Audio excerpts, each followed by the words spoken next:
Up next, a near fatal car accident, a seance with Jim Morrison, getting high off of banana peels. It's the original Alice Cooper group's rise to fame, told by the man who was there to see it all happen, the band's original roadie, Mike Ampboy Allen.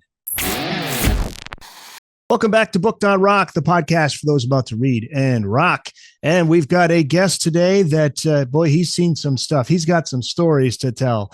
Our guest is Mike Allen, author of Living and Touring with Alice Cooper and Other Stories. Mike, welcome to the podcast. Thank you, Eric. It's a pleasure to be on here. Just a few weeks back, I had your friend Dennis Dunaway on the show, and he's the one who suggests, he says, you got to get Mike Ampboy Allen. You got to get him on the show. He's got a great book, great stories. And well, we're a mutual admiration society. When I wrote my book, I needed his advice almost constantly. I mean, we'd talk 10 times a day going, am I doing this right? Am I doing anything right? And he'd go, yeah, calm down. You have stories to tell, so stories. And then I gave him pages to read, and he goes, this stuff is good. Keep it up. Yeah, absolutely. Well, he's the reason you ended up writing the book in the first place, right? You didn't think it was going to happen, but he's the one who encouraged you. Yeah, it was a couple of incidents happened. One was his book, Snakes, Guillotines, and Electric Chairs, that I picked up in 2015. And he was very nice to autograph it for me. And I read it and I go, oh, this is great. I remember this stuff. And I go, oh, I remember it this way, or there's some more stuff I could add to it, and things like that. And it just got me thinking about the band, because when I left the band in 1970, working for them, I had to put them out of my mind because I was 23 years old, and all I could do was lift and carry things and drive great distances without going to the bathroom. And so I had to go to school. So I put the band, all the memories of the band, on hold. And his book just brought it all back. And then I was invited to Live from the AstroTurf, the premiere at the movie theater. And that was amazing. You could just see how they enjoyed playing again after so many years. And I talked to Dennis and I said, this is great. And he said, yeah, hopefully things will happen. And that was the other one. And the third time was a funeral that we had all the people after the funeral was over come to our house for a last visit before they took off. And during one of the conversations, somebody raised their hand and said, who here used to work for a band? And I wouldn't say much. I'd go, yeah, I did. It was okay. But because it was a funeral, people wanted to get their mind on other things. So I started telling them story after story after story about the band.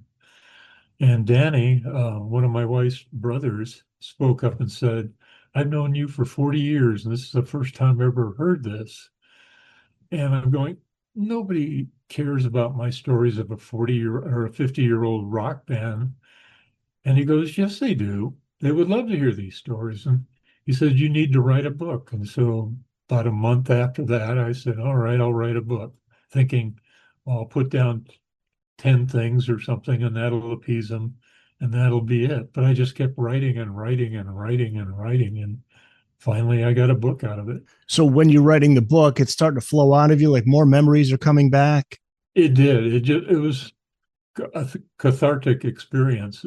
It just came out of me, and I got a publisher, and I'm going, I've got 130,000 words, and I've still got stuff that's coming out of me daily.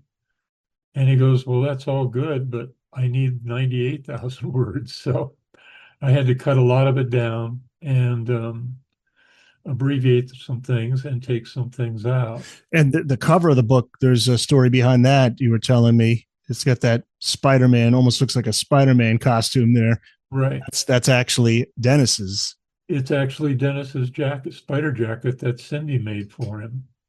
And I was having trouble because they said you have to come up, or the publisher says now you have to come up with a book cover And I go, oh my, I hadn't even thought about it. And I started going through the ream of photos that people had lent me to use for the book, and I couldn't find one that I liked. And I said, and I contacted Dennis, and I said, "You got anything that might work?" And he says, "Yeah, let me see what I can come up with." And it was like less than an hour, and he had the cover designed. He used his Cindy spider jacket that he wore as the background, then put a picture of me from the accident where we rolled over on the freeway. That's the car accident. Okay, that's what I was thinking. We'll get to that. We're gonna get to that story.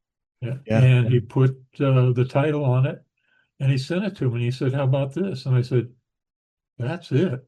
And so I have to thank him for the doing the cover too. It's perfect. And he wore that jacket while he was on stage performing. Oh yeah. Yeah. At uh, the last time I believe was at Wembley Stadium. Uh, yeah, boy, I can't remember the year, 2017, I think, where Alice had him on for a few songs. And we met up. He came over to our house for dinner when he was in town, and he wore the jacket so I could have my picture taken with the book and the jacket. So that was nice too. Yeah, that's cool. Well, before we get to your time with Alice Cooper, let's start just a brief background. Where are you from and what led you to Arizona? And what are some of the things you wrestled a full size bear Yeah, yeah. when you were I was in your trying to younger impress a days? girl. Right. It was a stupid thing to do, but he literally mopped the floor with me in about under 5 minutes. That was when you arrived in Arizona, I believe. Yes, Shortly after. Yeah. my Where are you dad originally was from? well, my dad was in the military, so I'm originally from everywhere. I was born in California, and actually, I was born in outside of Escondido, California. My mom went into labor at a duck blind because my dad was out hunting ducks at the time, and she says she was there to retrieve them. And she went into labor, and my dad hadn't gotten his limits to ducks yet. So he's wondering, could you hold off for a few more minutes until I get this? And she goes, "No, I need to go to the hospital right now." So um, went to the hospital, and I was born on November 8th, which kind of made my dad kind of upset because he wanted me born on November 10th, which is the anniversary of the Marine Corps. He wanted to have bragging rights that I was born on the Marine Corps anniversary because he was a officer in the Marines for about 21 years. And when he retired, he wanted to move to Phoenix because a lot of his Marine Corps buddies were there. And so we moved to Phoenix and thus began the journey. And you wrestled that full size bear that you Yeah. wrestled was for, I'm trying to remember, was it for like an auto dealership or no? It was Uh-huh. was that what it was? Yeah. And, Yeah, but, they would, but like you say, is to impress a girl. right. I thought, that if I wrestled a bear and I won, because the prize was if I could do it, if I could pin it in under a certain amount of time, I got $100. But if I could pin it within a shorter amount of time, I got a used car. So I thought, well, this will impress her. And I was 6'5", and I played a little football in high school and a little baseball. And so I thought, well, why not?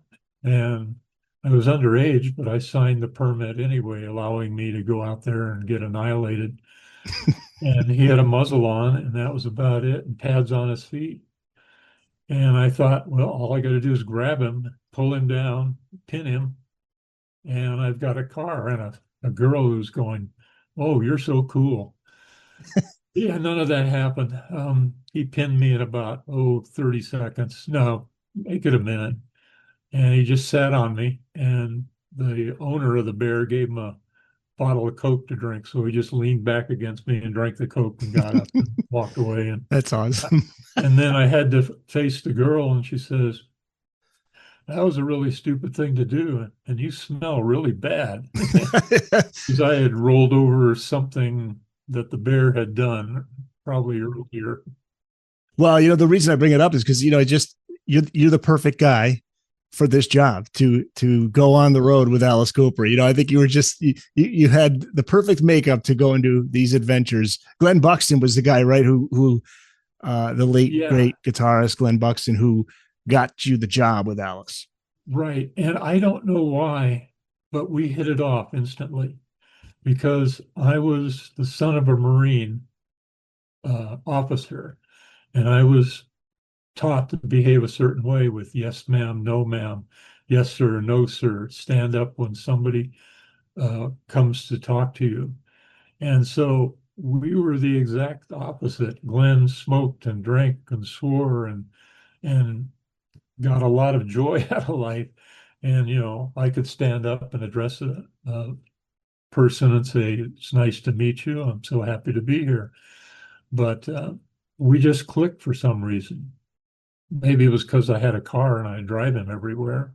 But we'd go in his bedroom and he would play his guitar for me and he would try to teach me how to play, but it just went way over my head. I wasn't ready. And he would play Chet Atkins and he was going, "Listen to this guitar. This is the most amazing guitar you'll ever hear." Chet Atkins is playing, oh man, I can't remember, Battle Hymn of the Republic and Dixie all at the same time.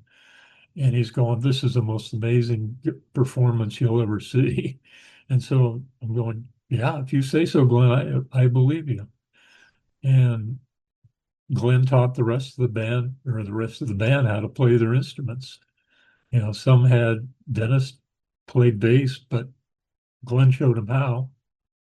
John Tatum played guitar a little, but Glenn improved his playing. So he was basically the father of the Earwigs and the Spiders and the Nas and Alice Cooper. Yeah, Dennis told that story about when he was teaching him how to play bass. So Glenn's telling you, we got a band. We need somebody to take us out and take us out on the road and set up, and that's how it all came about.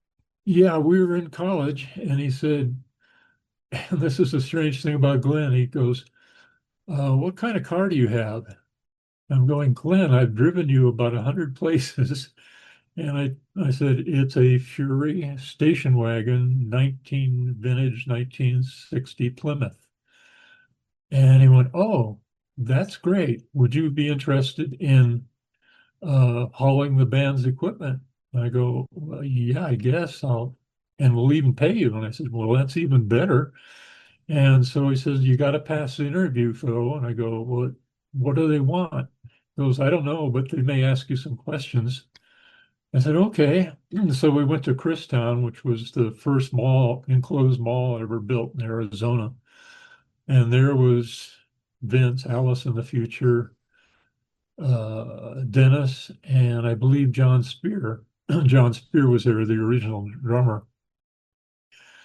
And they looked at me and said, "Do you want to haul our equipment?" And I go, "Sure, I'm not doing anything. I think I used the term wasting my way in college right now." And they go, "Okay, you're hired." And they go, "Can we walk out and see the van or see the vehicle?" And I go, "Sure." So I took them outside and showed them the Fury, and they go, "My God, that's long and big. I think you can get us all in there and the equipment." And then they had visions of, "Well, let's draw a, a spider with fangs on it." And I'm thinking, let's not draw a spider with fangs on it because the vehicle belonged to my dad and myself. Right. Both bought it for me to go to school and him to go deer hunting in. And so I And they don't were called the think, Spiders at the time. yes, the Okay. Spiders, they had just switched over from the NAS to the Spiders and were starting to play at the VIP club. And so I said, "Okay," not thinking that this was going to amount to much because they were a local high school band, basically, even though some of them were in college. Um, and so I said, "Sure." And I never asked them how much it paid or will I get paid or, what my duties are or anything. I just kind of made it up as I went along. Little did you know, but soon Little did I know. you would Yes. start to realize like these guys are something special. I think in the book too, you said these guys were thin, man. They needed Oh they needed yeah. to I eat a mean, meal. They were really yeah, skinny. they really were. And because I think it was they ran track, I wasn't familiar with that they'd done track at the time. But these guys were like sticks. I mean, a good breeze would knock them down. And And and Alice known for his showmanship and theatrics. He's Vincent Furnier at the time, but even those early days, he did that stuff like you put a toilet on stage and threw toilet paper out into the crowd, they and were then looking they were looking for direction. And I'm, tell me about the one where he's reading the Bible on stage. right. Yeah, it was a I don't think it was a Bible. I think it was a hymnal Was it? that they used at church where they sang songs and passages. And I'm going, oh, geez, now we're bringing God into this. And he had this voice that he, like a fire and brimstone preacher during a song. And then he would take the Bible and he would slam it down on a table, or the missal rather, and hymnal, and slam it down on a table, and which caused everybody in the crowd to jump like this. And it was just one of their things. The toilets, tires, they were looking for something. Yeah, they loved And it. Alice loved it. They loved it when they shocked people. oh That was yeah. something right I away. You mean, could tell. one day Alice said, we want to do 10 years time ago by the Yardbirds. I said, great, have at it, go do it. What you don't need my approval or anything. So he goes, no, listen to this middle part. And I go, okay, it's a bunch of traffic noise and car horns honking and stuff. I want to duplicate that on stage. So you do it for me. And I go, I'm not an expert in electronics. I mean, I said, I'll give it a shot. So I went to the junkyard and bought a car horn, steering wheel, and a horn, and tied it all together with a battery. And they just had to put a microphone down there. And by golly, it worked. He went around driving this car horn, hitting the horn, and it would be going off, and then the band would be going, yeah, yeah, right, making all the rest of the noise behind it. I think he used it twice. That's great. That is great. How did the band sound musically? Oh, they were tight. I mean, Yeah. these guys, most of the local bands in town at that time, um, well, I won't say most. Well, I will say most. They did a set, and it was the same songs over and over and over again. They had hundreds of songs, and they would do a set, maybe three sets a night, and then do entirely different songs every time. I mean, it went from Paul Butterfield East West to a psychotic reaction by the Count Five to something by the Who to something by the Stones, a lot of stuff by the Yardbirds. Oh, funny story about the Yardbirds. Jack Curtis, who owned the VIP club, hired the Yardbirds to come and play at the VIP. And on the marquee, the Spiders got top billing over the Yardbirds. And we're talking Jeff Beck and Wow. other people playing. And then when the Yardbirds came out and started playing, the crowd was going, "Hey, they're playing the Spiders songs. What's going on here?" They hadn't a clue that the Spiders were doing Yardbird songs, and they thought the Yardbirds were doing Spider songs. Yeah. So they were developing a following. Oh yeah. Oh, they were number one. And well, I'm sure they'll get opinions from other people, but they were number one in Arizona. I mean, they were ruled the roost because they were inventive. They had huge repertoires that appealed to everybody, and they put on a show, be it with toilets or old fences, or I mean, they built this enormous wheel called the electrolucent mind machine. I was going to ask you about that. The Yes. electrolucent mime, also known as Big Joe. Yep. And they all, didn't have anything much to do with it. They built this tower, put this huge round eight sheet, 8 foot sheet of plywood and decorated with colored paint and phosphorescent paint and luminescent paint. And they even painted their faces with luminescent paint. And it was my job to hold it down because it was unstable, because you have this 8 foot thing wobbling on a narrow stand. And so I grabbed that thing on for dear life around it when it played, because it was right beneath the drummer, and he was always looking over his shoulder. Is that thing going to come loose and cut my head off? And everybody was worried about that too. But it was a pretty impressive achievement. So it was pretty quick that you started to realize these guys are serious about taking this all the way. They're more than just a local band. I never knew if they were serious because they always looked like they were having so much fun. And they were throwing, you know, if you're going to take the band serious, here they are throwing rolls of toilet paper at the audience. Right. Like, well, okay, that's serious. That isn't serious. That's like having fun. Or yeah, it was Okay. just Yeah. a So good it was just a good time. were there any conversations that you'd be privy to that they're talking about? Like, this is what we got to do to Oh make yeah. it. Yeah. Yeah, oh sure. And they said, we got a couple of records here, and we're the Spiders, but we may not do any better than the Arizona market. If we want to go someplace and be somebody, we got to go to California. And so they said, "You want to go with us?" And I said, "Sure, I'll go for a weekend. What the heck?" And so they went for a weekend, and by this time they had a business manager named Dick Christian, and he had a bunch of cards made up and a couple of tapes, and he went around and spread them out to all the clubs.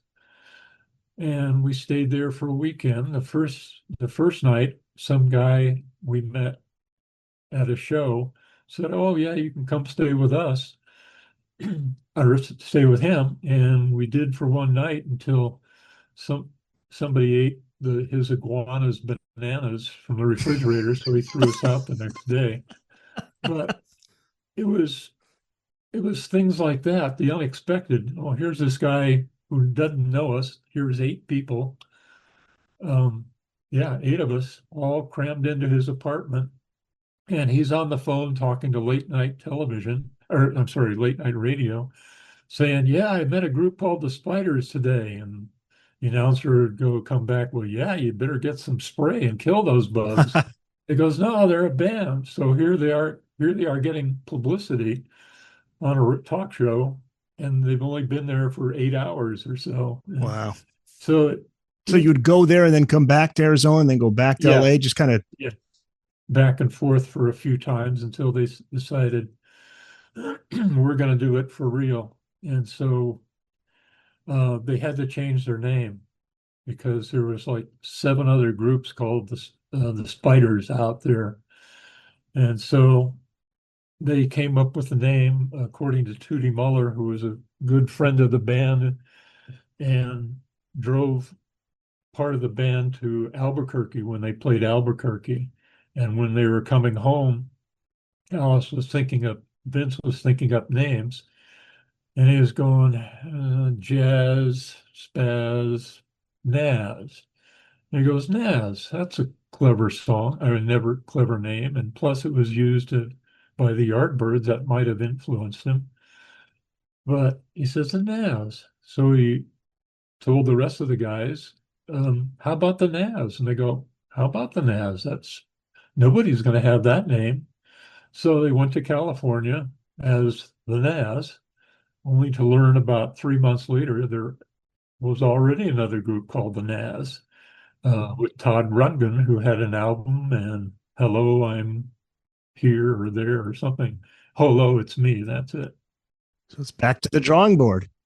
Yeah, it was back to the drawing board. But along the way, as the Naz, they met the manager of the Cheetah Club, and she took a liking to them and almost pretty much made them their the Cheetah Club's house band.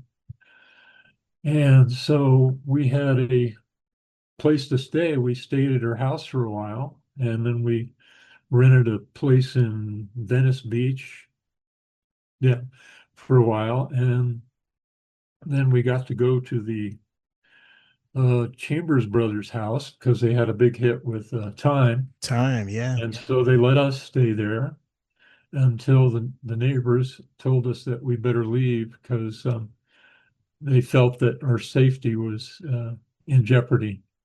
So it didn't take that to get me on on a newspaper looking for, where else to go, and then we went into Topanga Canyon Right. after that. That's when you changed it to Alice Cooper. Yeah. Okay. What's the story about that? Because you were there when Vince, at the time, then Vince suggested it. What led him to that name? Yeah. Well, this was in Phoenix. We had come back to Phoenix. We were living in Topanga, but we came back because, well, first of all, the drummer left, John Spear, the drummer. This was in November of '67, and that caused a big upheaval with the band because they were the Nazz without the drummer. Luckily, Neil Smith was available, so he came and joined the group, and they played one time at the Cheetah Club, I believe, with Neil. And then they left, and we went back to Phoenix so that Neil could learn the songs and get comfortable with playing with the band and things like that.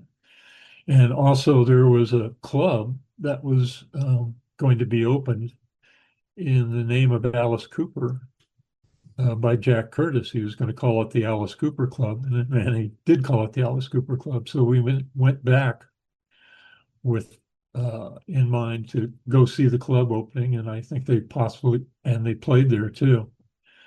So we're going back to Topanga again, and this was on April 12th.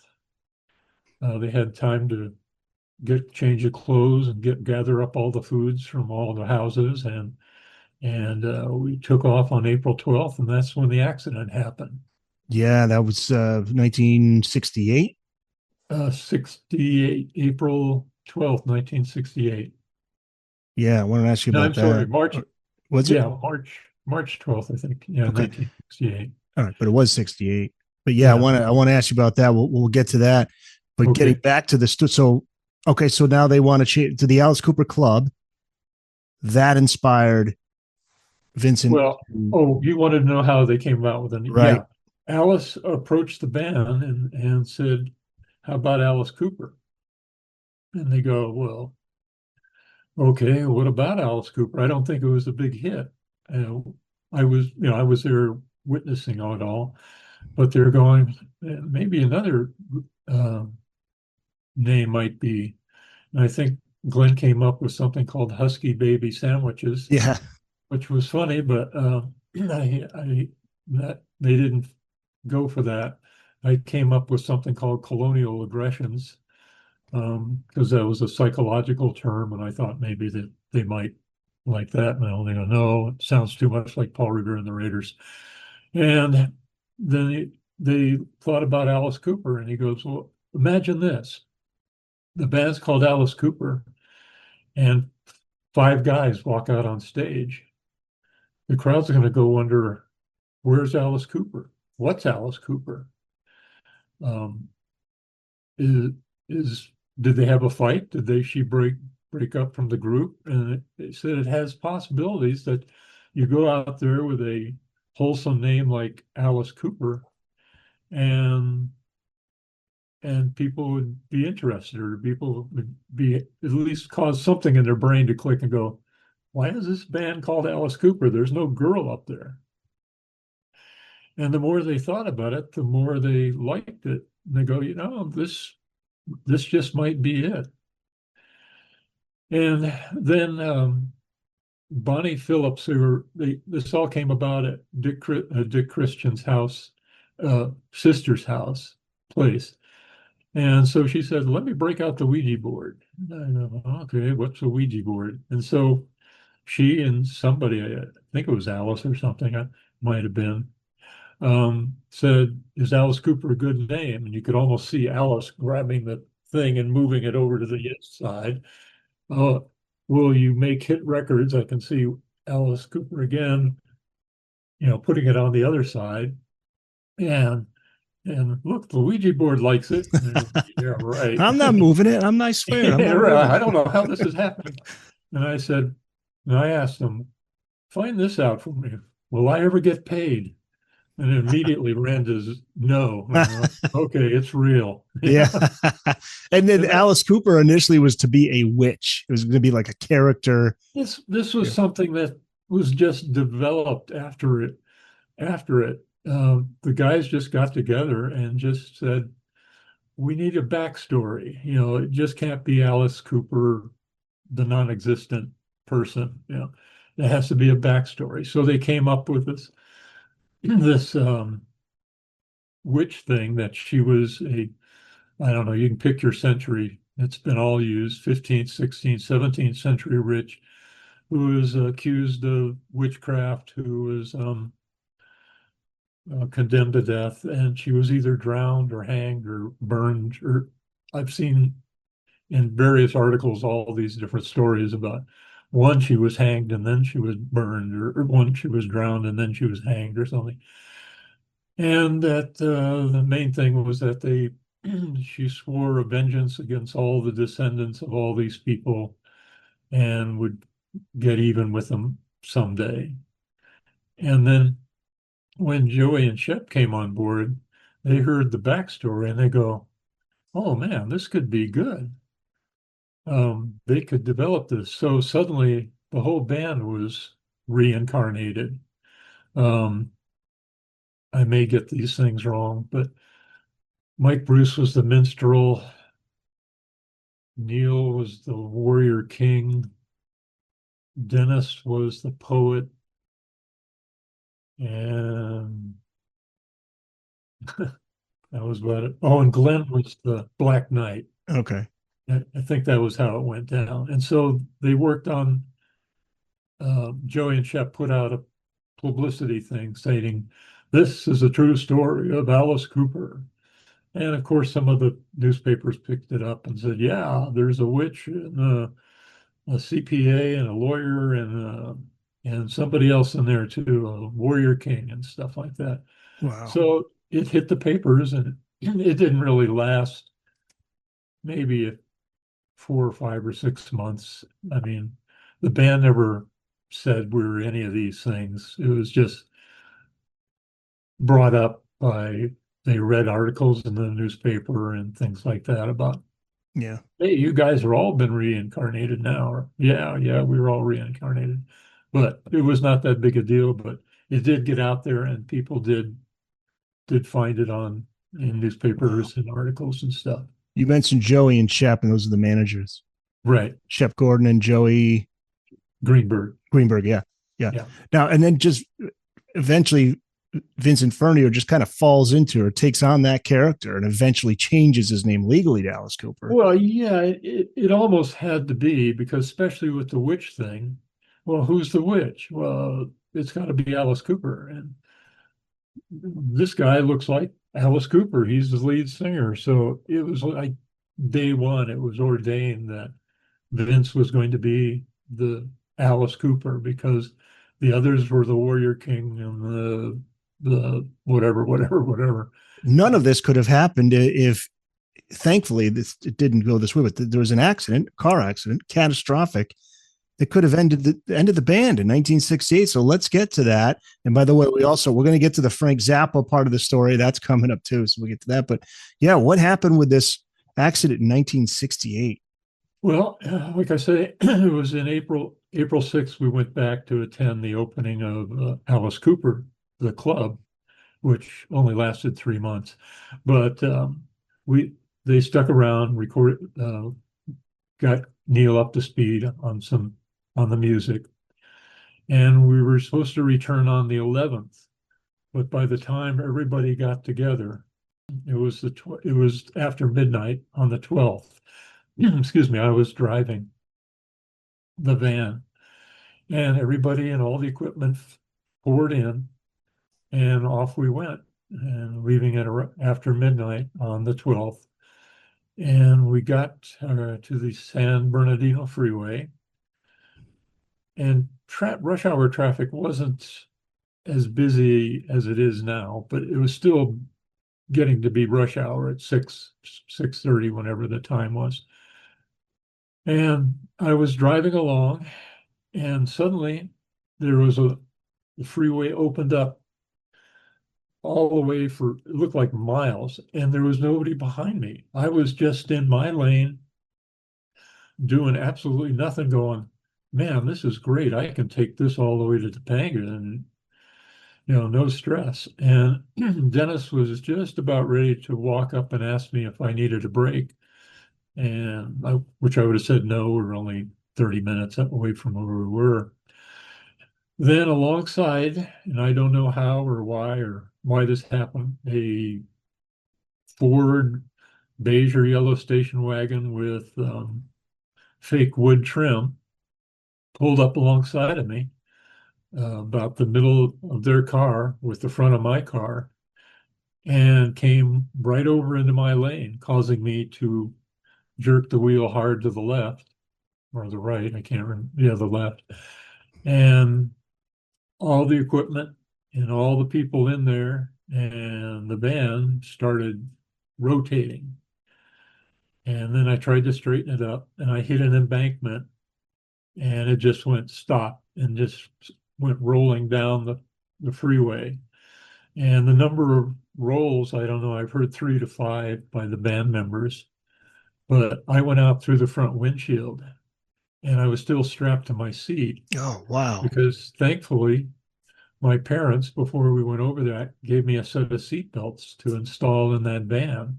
I did a crummy job installing them. I installed them to the seat, but it saved my life Right. because when the seat went out, the seat belts went with me and held me on the seat when I went out through the windshield.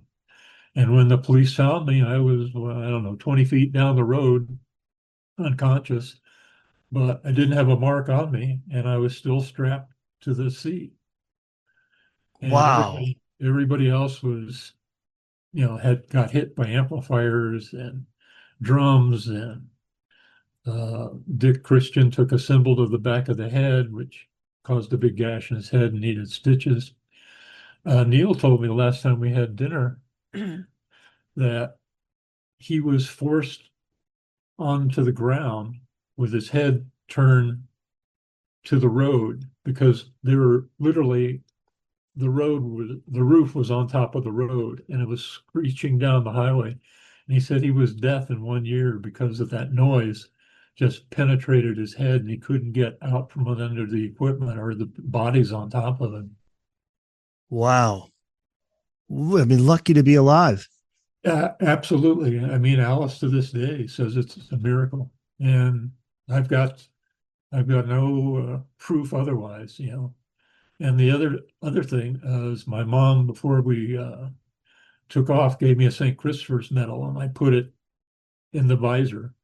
Unfortunately, the visor broke off during the fall, and never could find the medal again. But yeah, it was.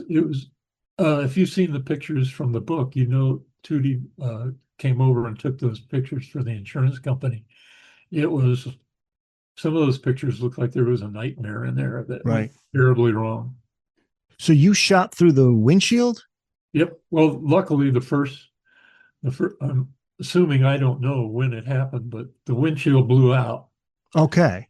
and I went out. Thankfully, because otherwise your head would have gone through the glass. Right. The Okay. windshield blew out. It took half the rear view mirror with it, so that may have helped me too. And I just did a flip. I guess I just did a flip and landed on the back of the seat and just scooted along. It was amazing because they unbuckled me and told me to go stand over there, and the police did. And so I went and stood I was completely out of it. I didn't know what was going on because, I'd just been in a car accident. No broken bones? No, no, nothing.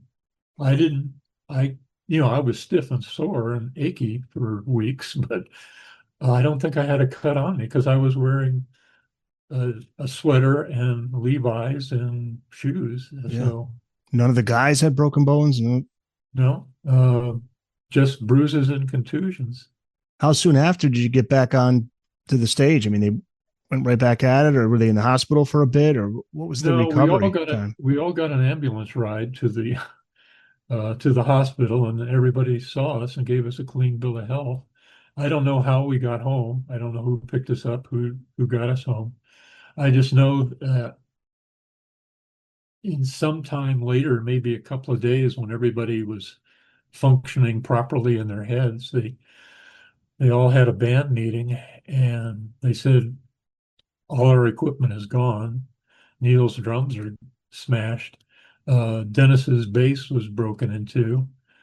And what do? Do we give up and break up or go home and try to reorganize, or do we stick this out here and hope for the best? There was going to be some insurance money coming, but they were going to take their sweet time in getting it to us.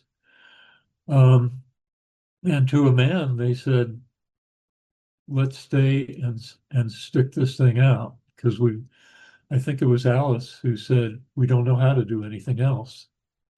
And that was prophetic at the time.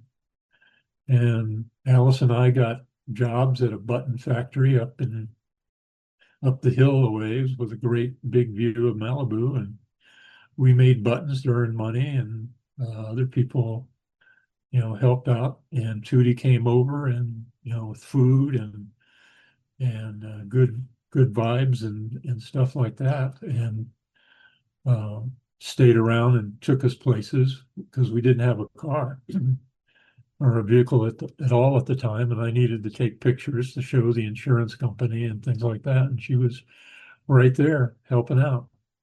What a story. And you were going to work at the button factory to come up with money to get new instruments too, right? Yeah, the money we made, I think we got our first check. It was $17, so it Oof. wasn't. Yeah. It was just something that basically put in our pocket. The money did come out, but it came out not in one big chunk. It came out in, I believe, like four. So they could their equipment wasn't too badly damaged. The amplifiers, the drums were, smashed beyond all smithereens. And who really helped out is Cindy Smith. She gave up her job or her career in fashion design. She was ready to head out to Europe to become a fashion designer because she got a scholarship. And she dropped everything and came to Topanga to take care of us and to get a job and help pay for stuff while we were there. And it was an amazing sacrifice to make. But Sure.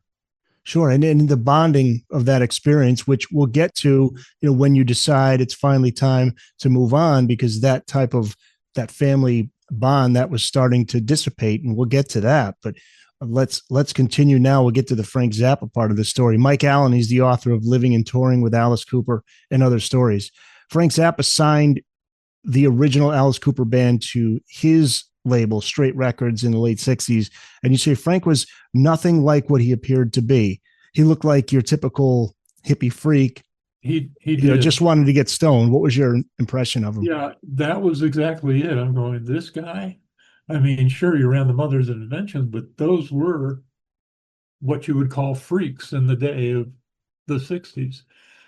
And, they went to other um, record companies trying to get a contract, and they were all turned down. One was very promising, except they had a sort of a hidden agenda, and that was to replace Alice with the lead singer of the, oh, they did Talk,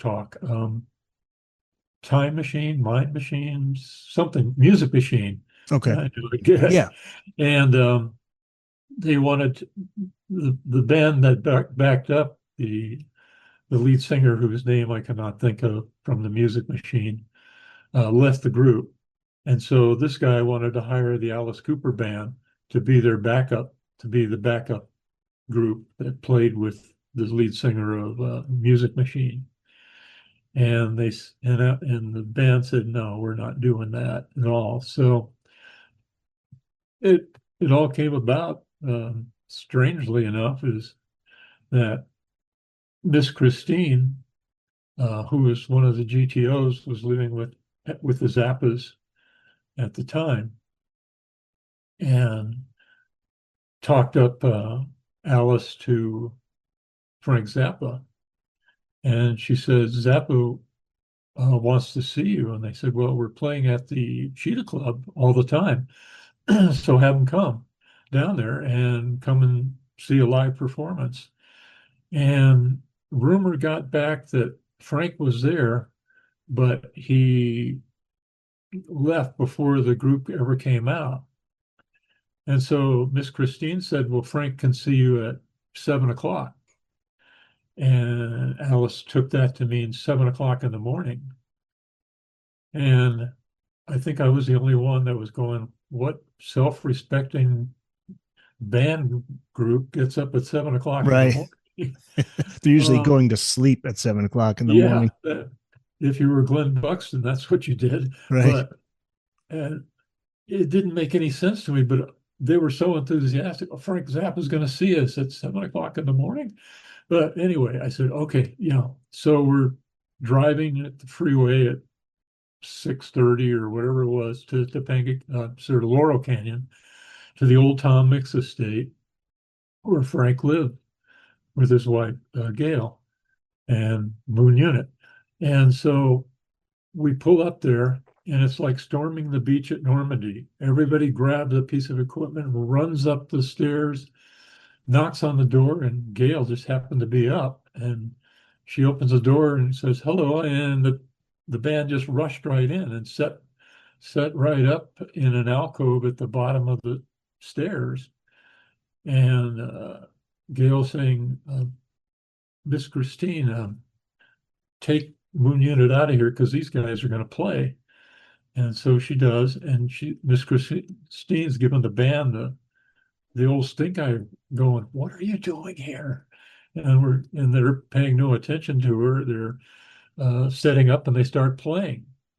And in about 5 minutes, Frank opens the door and he sticks out his hand. He goes like making an up and down gesture, saying, stop, for the love of God, stop. And he comes out and he says, who are you guys? And they're going, we're Alice Cooper. You're supposed to see us today at 7 a.m. And he goes, that's 7 a.m. That's 7 p.m. tonight. And he goes, all right, let me have some coffee and I'll come out and I'll listen to you. And he comes out and has his coffee and he sits on the stairs up on top. He goes, play a song. And they play something. I can't remember which one it was, but they play it. And he goes, okay, I like you guys. I'm going to talk to you, but it's going to be in the afternoon. I'm going to have Miss Christine call you and tell you when I want to talk to you in the afternoon. Are we all clear on the afternoon? They go, yes, Frank, we're all clear on the afternoon. So they go home back to Topanga and they wait around, and about 3 or 4 days, Miss Christine calls and says, Frank wants to see you. And write this down. Frank wants to see you at 2 o'clock in the afternoon. Repeat that to me. And Alice goes, or I think it might have been, I'll say Alice. He probably picked up the phone and said, 2 o'clock in the afternoon. And then they met and it all became history at 2 o'clock in the afternoon. Hey guys, back to the show just a bit, but first I want to tell you about an exclusive deal for Booked on Rock viewers. Get 15% off any purchase at oldglory.com. Over 300,000 officially licensed items covering music, sports, entertainment, and pop culture. Merchandise featuring legendary music artists like Bob Marley, The Beatles, Grateful Dead, Pink Floyd, Led Zeppelin, and many more. Go to oldglory.com and make sure to use the promo code BOOKEDONROCK. Also find a link in this episode's description, or just go to bookedonrock.com and click on My Deals. So much is written about the late 60s, in the late 60s in LA too. Tell me about smoking a banana peel. This led to the term mellow yellow. Yeah. The group was into marijuana. Some of them were, some of them weren't. And they heard that bananas were the next big thing. And I'm going, oh, geez, I'm going, guys, I'm thinking to myself, this isn't going to work out well for you. There's nothing here. Bananas, So I said, they're going to try. And so in California, after this broke, you couldn't get a banana for love or money. So they went back to Phoenix and then they bought some bananas and they scraped the pith or whatever, the white stuff off the banana peel. And they put it on a tray and they put it in an oven and they cooked it. And then they rolled it up and they started smoking it. And they go, is anything happening? No, I don't feel anything. Anything happening? No, nothing. Somebody said, yeah, I'm feeling something. Really? Oh, yeah, me too. Yeah, I almost, my God, guys, this is a placebo effect. Read it, look, I studied this in science. Okay. And they tried it for a couple of days, bought, God, 20 pounds of bananas that we all had to eat. But, it was something they tried and it failed. Yeah. Is that where the song Donovan, Mellow Yellow? Is that where he's got? I do not know. I guess you'll have to ask Slip because he knows. I guess that's right, Right. Slip.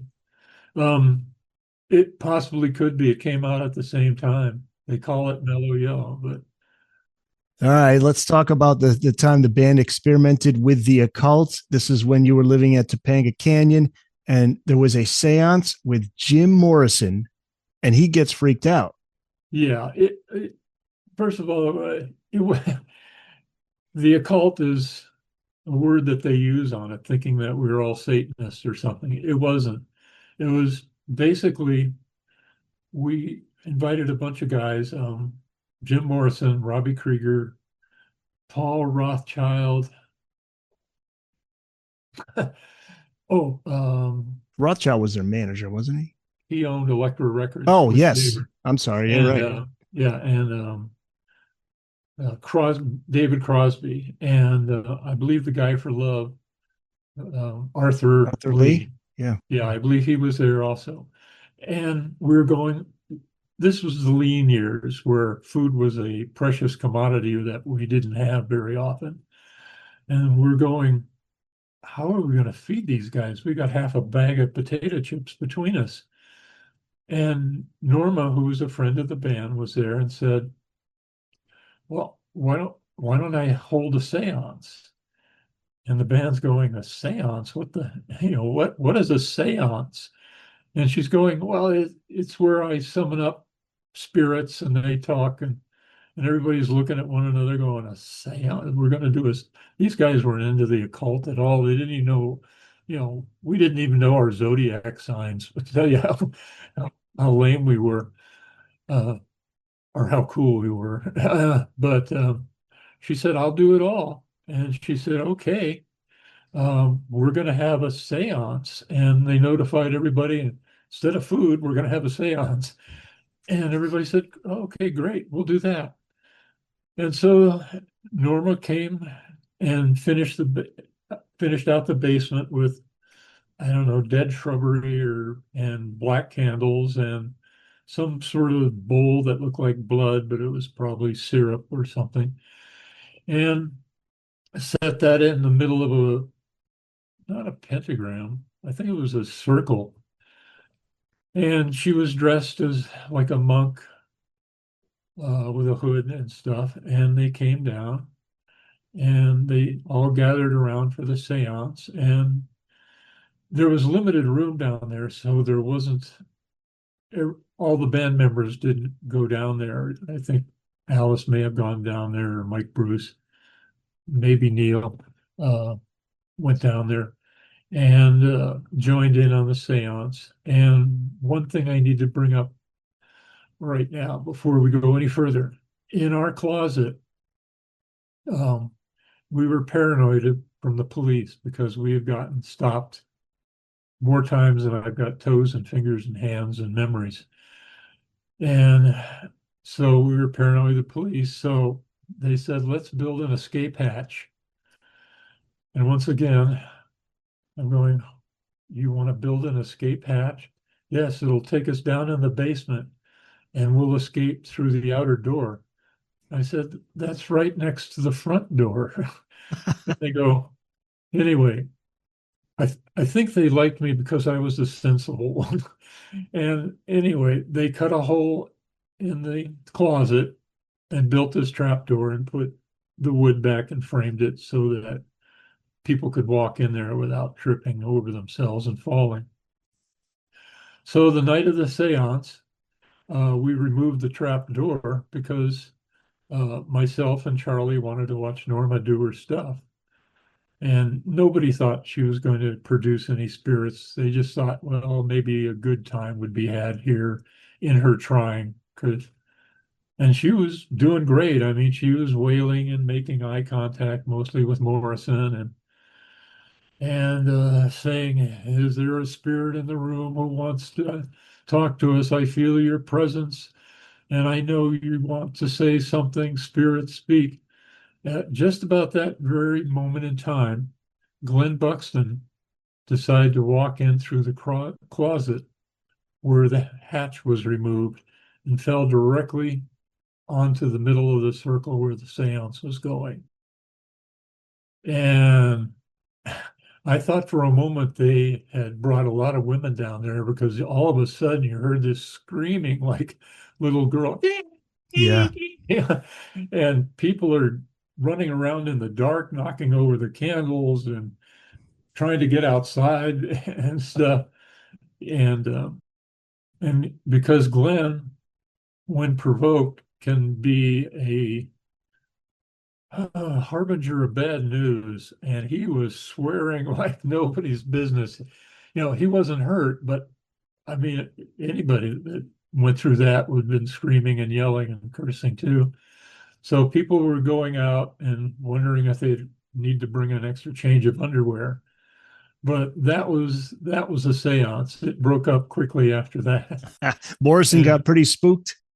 oh yeah, I think Glenn tells the story that he landed on Morrison Right. or in front of him or on his legs or something like that. Yeah, and the lights went out, and because she was saying, I need a sign, show me a sign, and then Glenn just drops out of the ceiling right into the middle of it. Wow. Yeah. It was something to behold. And Charlie and I are looking at each other going, what the heck just happened? Maybe Glenn was summoned. Right. But I don't know. But he just walked right in there because Glenn likes to borrow clothes and never return them. But that's one of his idiosyncrasy. If he wants something and he doesn't see it in his wardrobe, he'll go to somebody else's wardrobe and get it. We think that's what happened is he went in to get some clothes because there was four of us living in this one room where the closet with the hole where the trap door was put. So I thoroughly believe, not to ruin a good story, that he was summoned by the devil, but he was in there to get some clothes for tomorrow to Still wear. incredible timing. Yes, incredible. Yeah. Yeah. Indeed. All right. So I got to ask you about the Toronto Rock and Roll Revival, September 1969. This is part of Alice Cooper history. The Doors were there. Bo Diddley, Chuck Berry, Chicago, John Lennon was there too. The band knows that if they do well here, more bookings are going to be coming in large venues. So this is a big deal. Now, in the book, you write, quote, we prepared for the show by packing several feather pillows and CO2 fire extinguishers. A chicken would be arriving later. Alice, however, wanted something more, something special, but he didn't know what. Okay, so there are myths out there regarding what happened, what role Alice played. Take us through that night and tell us what really went down. Okay, do you want me to tell you first what we went out and found first, or go right to the Sure, chicken?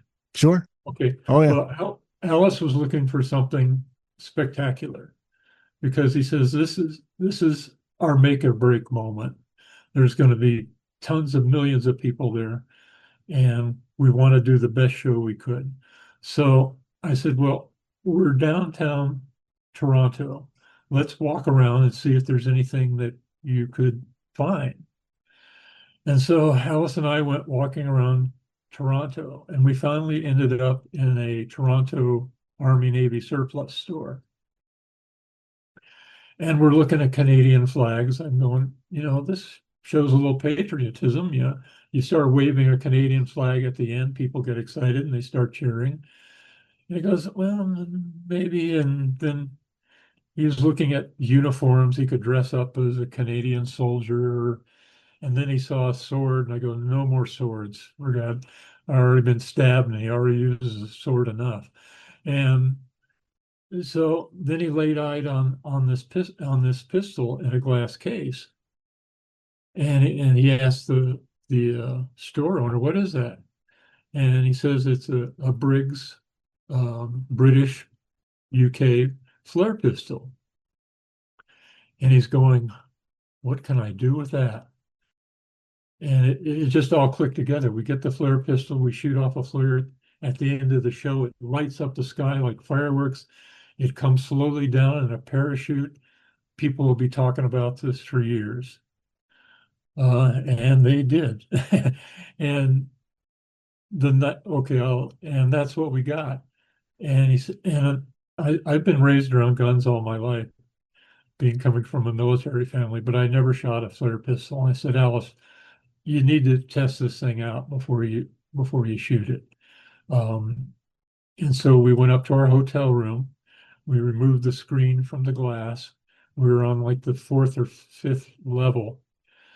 And they said, okay, Allison, I said, here's what you do. You climb out on your back outside the window and fire off the flare gun.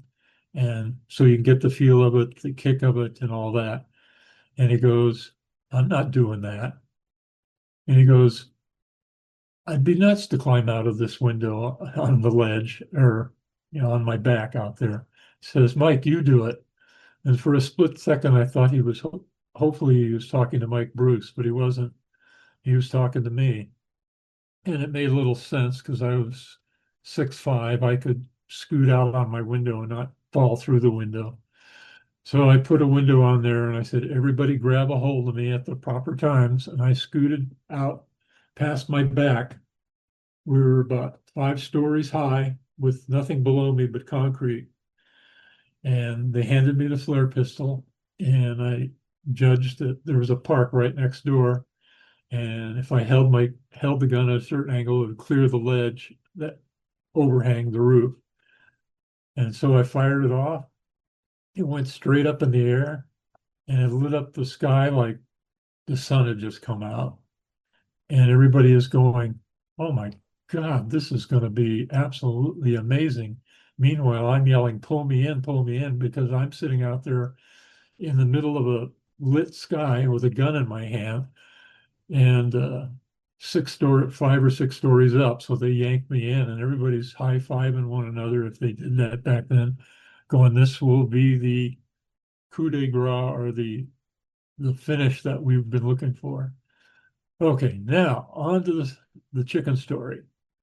A lot has been made about the chicken being torn apart and torn to pieces and shredded, and made the newspapers around the world that Alice did all sorts of things. Like, it just got bigger and bigger and bigger. He bit the head off. He drank the blood from it. He threw it out, and the crowd tore it to pieces. Well, none of that happened. I'm sorry, it makes a great story, but it didn't happen. I mean, one, Canadians are too nice. And two, next time you go to a grocery store, buy a whole chicken and try and rip it apart at the store. Well, maybe you should buy it first, but Right. take it home and make a concerted effort to try and rip this dead chicken apart. It it didn't happen. Um, the band it all led up to 15 minutes of hectic, chaotic feathers, um, CO2 tanks blowing the feathers out in the audience. Oh, there was one other thing I should mention.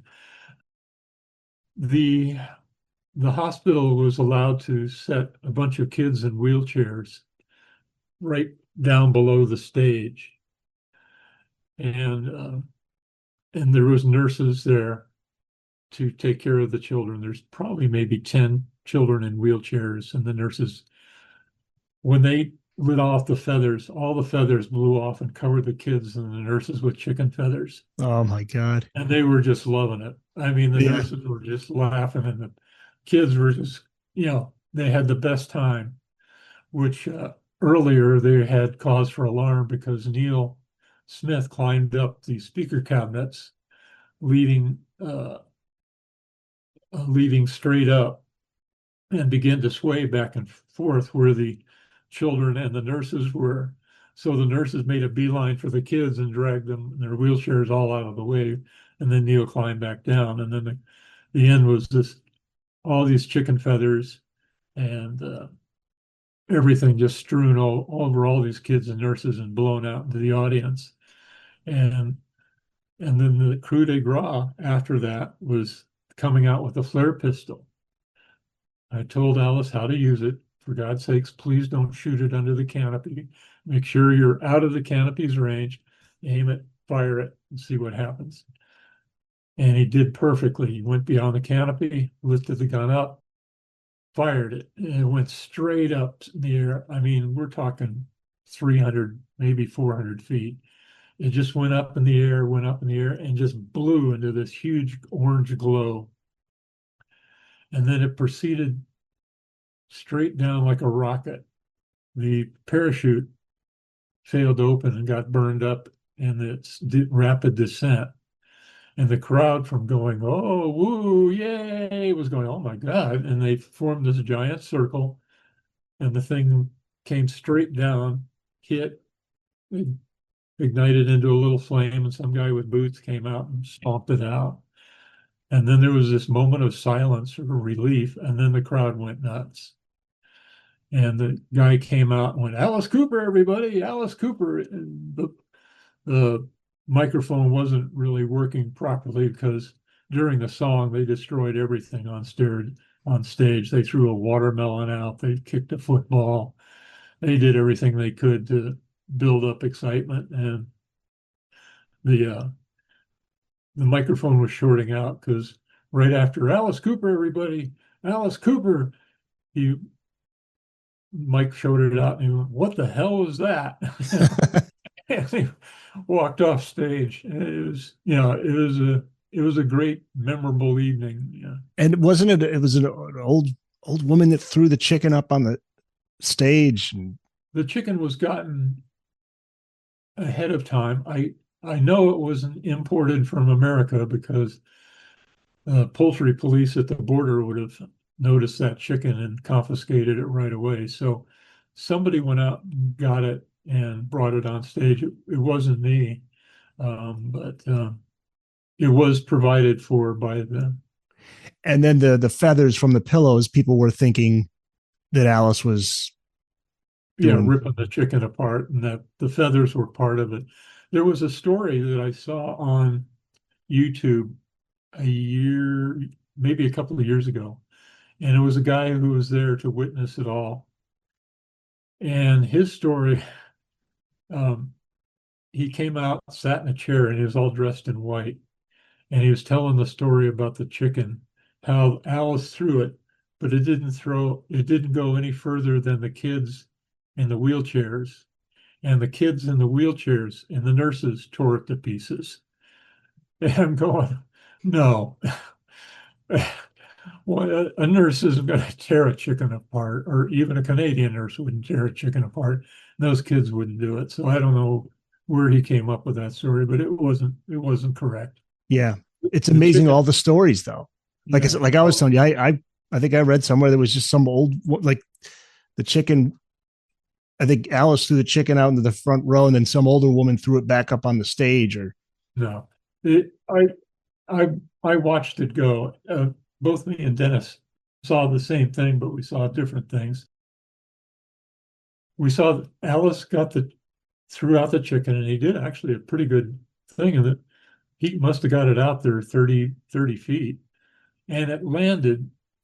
And Dennis said it landed in. I said it landed in front of some sort of tower, and Dennis said it landed in some sort of camera. So we both somebody, Penny Baker was out there filming the whole thing. So it was probably one of his camera guys out there. And the chicken landed near that. And either somebody who was working in the crew or a fan, what I saw was the chicken was dazed and confused, picked the chicken up and held it and sort of cradled it in his arms. That was the last I saw of the chicken. It made for a great story that Frank said, deny nothing. I was just about to say, deny nothing. He said, and Shep and Joe were basically saying they're loving it. I mean, like, just hey, yeah. let them say whatever they got to say because we're getting free publicity.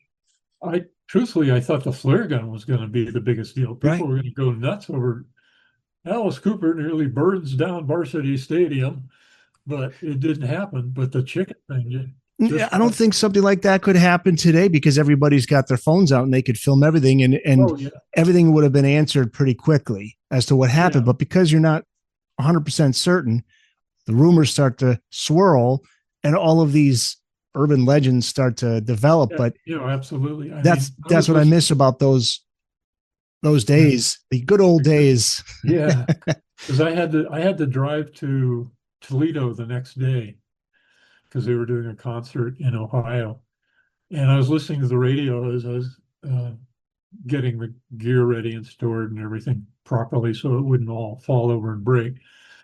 And the radio was on, and people were calling into these call shows like, "This is discussing Alice Cooper is a murderer. He ate this chicken on stage and threw it off there. I'm keeping my kids out of school till I know that they're safely out of town." It was just this build up, and by the time it hit Europe, I'm sure that the story must have been huge. Was that when you started to realize, yeah, this band's going to be huge? I don't think of these guys as rock stars. I mean, because they were my friends, and they were a bunch of goofy kids. I mean, really. And I still looked at them like that. I didn't look at them as rock stars. I guess I should have, but I didn't.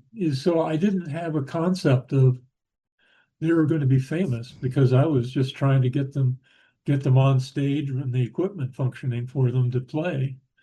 Because I guess, well, just before they were supposed to go on, Glenn's amplifier disappeared and was taken down into the stadium.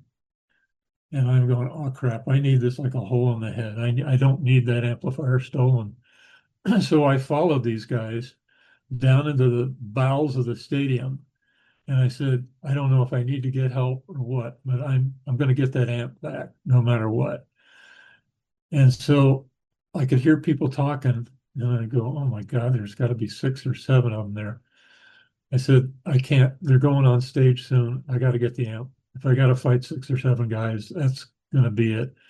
So I turned around the corner and I pointed and I said, I want that. And then I stopped because John Lennon was plugging into the amplifier. And I'm going, holy, and I go, Mr. Lennon, sir, I really need that amp on stage because they're going on, Alice Cooper's going on next, and they need Glenn needs his amplifier. And he goes, oh, I'm sorry, mate. yeah, I had no idea. I've always wanted to play one of these acoustic amplifiers, and and this was an opportunity. I didn't know you were going on next or anything. I said, after the show, if you want to play it, I will bring it down personally and let. He goes, no, no, I've caused enough trouble. He was really Wow. a nice guy. Yeah. You're telling me early on, people were shocked that they didn't realize you had all these stories. If I had in a verbal exchange with John Lennon, I'd be sharing that story for the rest of my life. Well, I'd be yeah, telling everybody I knew. but everybody would think, no, you didn't. He's lying. Yeah, yeah. And then to mention, oh yeah, by the way, Eric Clapton was there too, ready to plug into the amplifier. Yeah. So Wow. it just sounds like a big story, but it actually happened that I was stupid enough to think I was going to fight six guys to get that amplifier back, but it Wow. turned out for the best. That I So, but things changed not for the better soon after that. When did you decide it was time to step down and why? well, I got into another accident. Every van the band ever opened or ever had, I destroyed.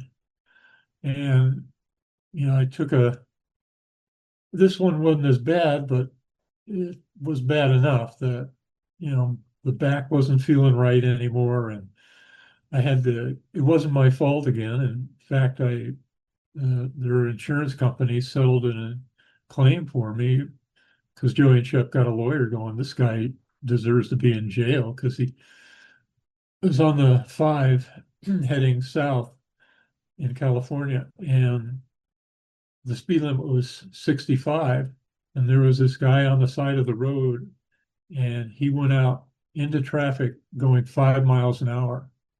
And there was a highway patrolman right next to me, and it was a demolition derby. I drove off the freeway onto through the dirt median. Cars were doing 360s, 180. The cop did a 180 and was headed backwards. And I went through a big, huge freeway sign that came crashing down on the van.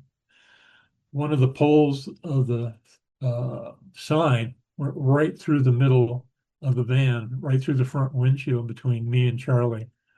And I passed out. Once again, I guess I do stupid, or my body shuts down in the face of danger. But, next You thing I go into know, shock. yeah, people were banging on the window going, we're trying to get you out. We're trying to get you out. And they finally pry the door open, and I'm out and I'm wobbly. And people are going up thanking me for, ditching the freeway like I did because, it had disaster spilled all over it. And even the policeman came up and said, thank you for, pulling off the freeway and going through that sign because I would have been the next to hit you. And it just went on and on. And they changed. Oh, I also got a flat tire driving over pieces of the sign. And there was about 6 to 8 cars involved in it. So one of the people put the tire on for me, and we got on our way, and we went home and stopped at an overlook and took a breather for about a half hour and got in the car and was promptly about 40 miles from LA, and I got pulled over by the highway patrol and given a ticket for having a defective windshield. And that was the icing on the cake on that. But my time was getting I'd been doing it for close to 5 years. And I came to realize I was 23 years old and I didn't know how to do anything except lift equipment and set equipment down. And then when we came back, the final straw, not the final straw, but thing that kind of summed it up for me was before we were staying in a very nice house up in the Hollywood Hills. Didn't have any furniture, but it was a very elegant mini mansion.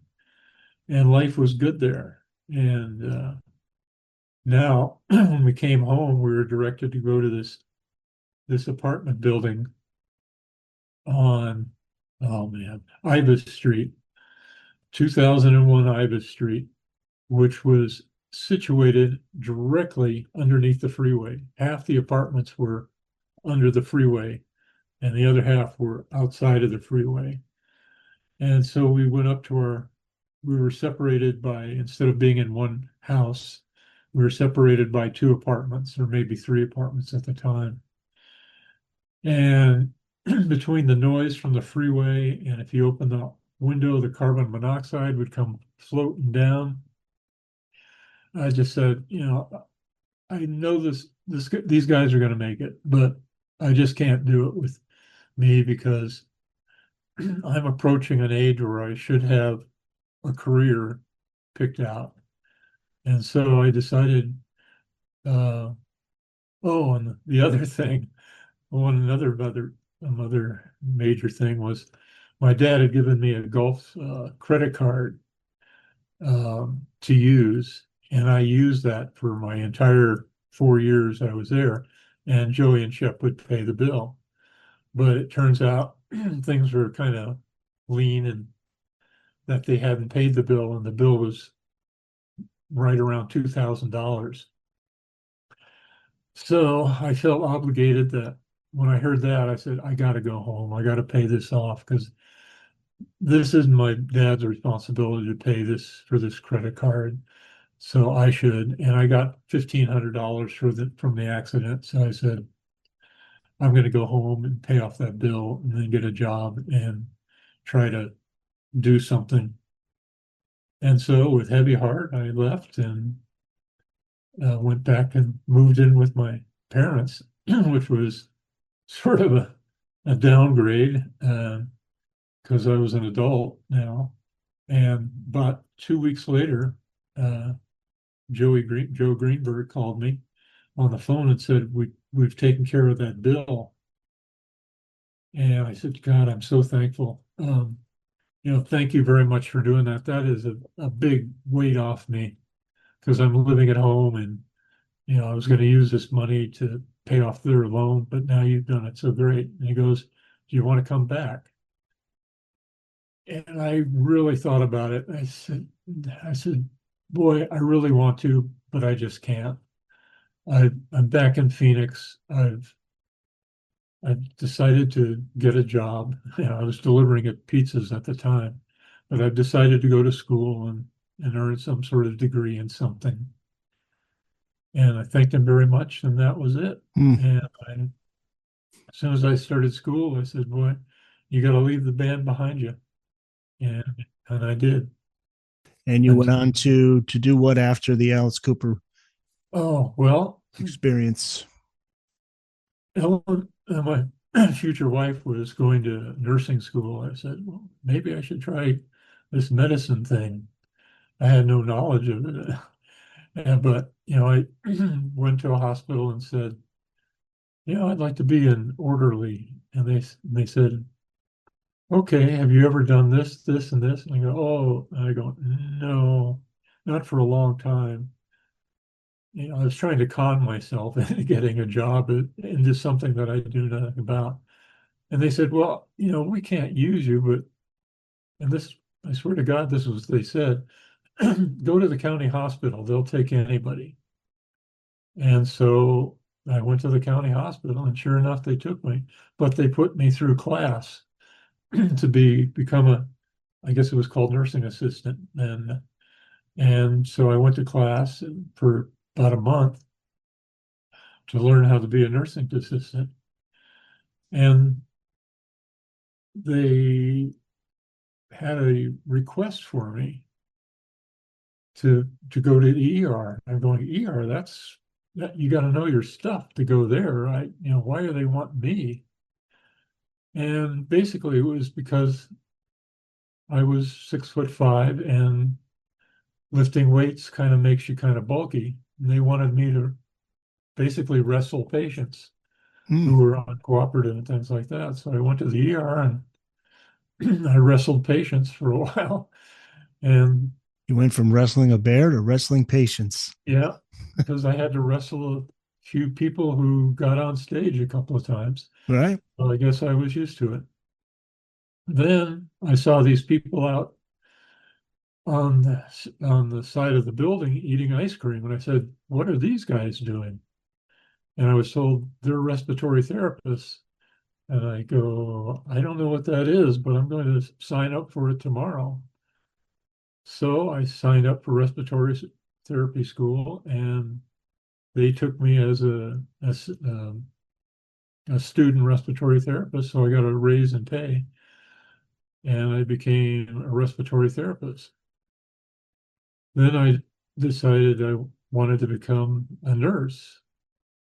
And so I went to nursing school, and then I became a nurse. Then I decided I wanted to do anesthesia, so I became a nurse anesthetist. And I went to school for 2 years and studied anesthesia. So I did anesthesia for about 20 years and then retired. Wow, good for you. And you kept in touch with the guys Um, every now and then. what You'd Now and then, yeah, it really hit back to when the movie came out, back to at the Welcome to the Astroturf, Alice Cooper, because I met the band all again, and it was like nothing, no time had passed. There were the jokes. There was Michael Bruce going, "There's the guy who tried to kill me," yeah, and stuff like that, and kept in touch. And then when I wrote the book, it just snowballed into I met Neil. I mean, I reconnected with Neil and Dennis and Mike Bruce, met Alice a few times, went out to dinner with Alice, and it just, all came back that, I enjoy these memories now. yeah. And I was glad that I wrote about them.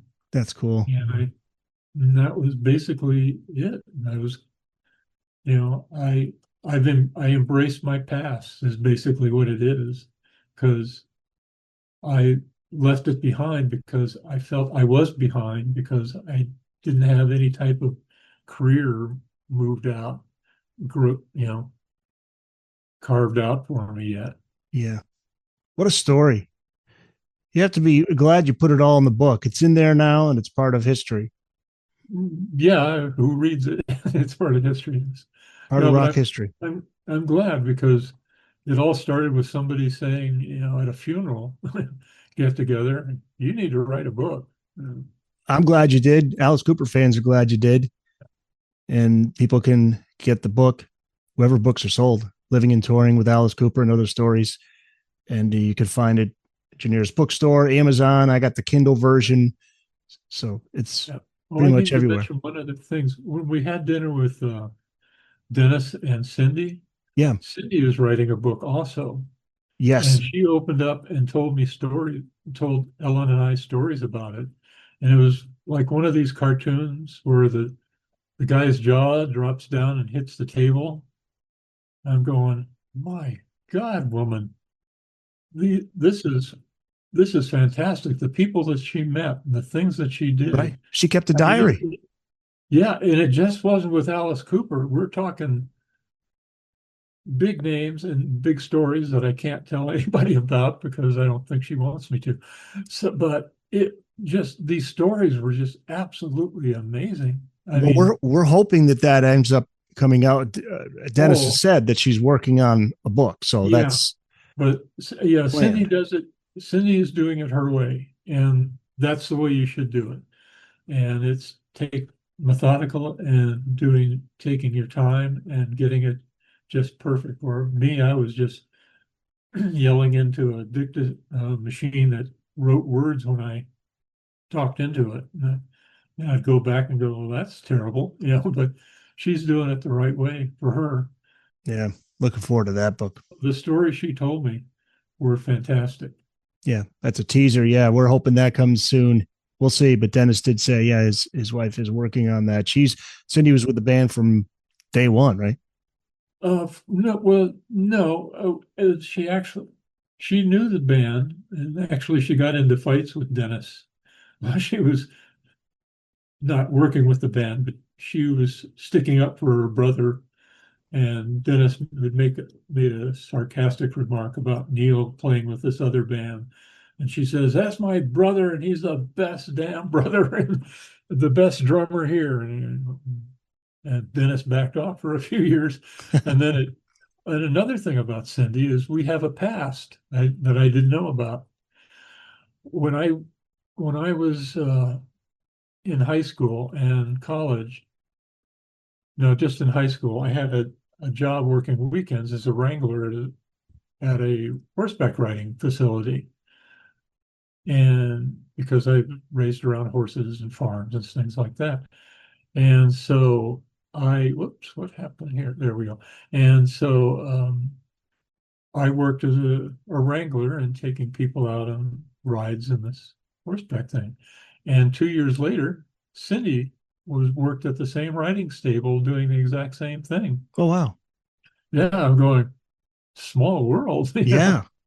but it's just interesting how life goes on sometimes, Yeah. But Very much. Yeah. Yeah. It is. It is. It's amazing. You never know. You never know where things will take you. You never know what adventures lie ahead. And you had some great ones to tell, and they're in the book. So I thank you so much, Mike, for sharing some time with us fans and telling these stories. They're great, and there's more. There's more to be told in that book. So people should go out and get it. Living and Touring with Alice Cooper and Other Stories. Mike, thank you. Well, thank you. It's been a real pleasure doing this.